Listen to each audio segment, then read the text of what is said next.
What's up mga kasyakala? It's me, Jolina, your syakalang alipin ng salapid dito sa Saudi Arabia. So, for today's video, another kwentong kadrama serye. So, eto nga, samahan nyo ako for this video para malaman nyo kung anong gagawin ko dito sa mga kahoy na ito or balat ng kahoy. Ito po ay balat ng kahoy. So, sa mga nakakalam, shoutout sa inyo. So, para sa mga hindi pa nakakaalam, ito po ay balat ng kahoy ng cinnamon. Yes po, cinnamon po yan. Yan po yung balat niya. At madami yan. Isang balot. Huhugasan ko po yan at patutuyuin para aking himayin. Kasi nilalahok po yan sa pagluluto or isa po yan sa mga spices dito kapag nagluluto. Pantanggal ng amoy. Yung iba po niyan ay ginaground na siya or ginigiling para maging powder po. Pero ayan po, buo-buo lang po siya, pasipan, sahog lang po yan sa pagluluto. Pantanggal ng amoy ng mga malalansang niluluto or pampabango. So, ayan siya, ganyan siya kadami guys.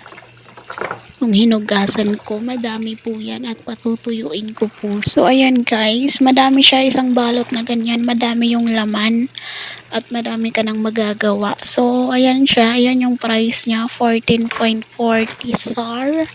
Madami na yan guys kapag nahimay natin yan. So, dito yung lagayan ng mga nahimay ko na dati or naputol na. Ayan siya, paubos na. So, gagawa tayo ng bago or bago pag natuyo yun. Patutuyuin muna natin yun. Isisit aside muna natin. Kuha tayo ng towel kasi ilileft natin yun ng overnight para siya ay matuyo or matanggal yung pinakatubig niya po. So, ang gulo ng aking lagayan ng mga trapo.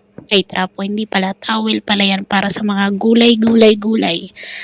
Pambalot ng mga gulay para hindi mabilis mabulok sa ref. So, ayan. Kukuha tayo ng pangpatong or papatungan. Kuha tayo ng tray. Ilatag natin dito yung towel para ating ilagay yung hinugasan natin at kakabiran natin for overnight.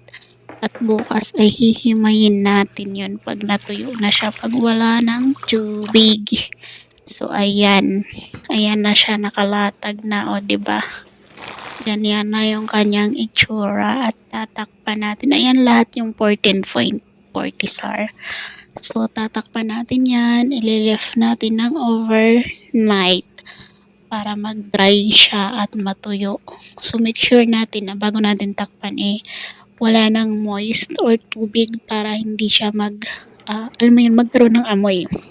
And ito na, kinabukasan, ayan na, hinihimay ko na siya ng maliliit or pinipisa-pisa ko na siya, pinutol-putol ba. Ayan, isang ganyan pupunuin natin lahat yan, ganyan yung gagawin ko. Para pag magluluto, naka-ready na siya. So, ayan, masakit nga lang siya sa kamay. Pero okay lang naman. Kaya rin naman kasi malambot naman yun. Mabilis naman siya maputol. Pero yung matigas na hindi na So, ayan, continue lang natin ang pagpuputol hanggang sa matapos tayo. Ganyan lang siya at ganyan lang din kalalaki yung aking ginagawa para naman hindi masyadong malalaki at hindi rin masyadong mabilis maubos. So, yun lang. Thank you for watching. Until to my next video. Bye!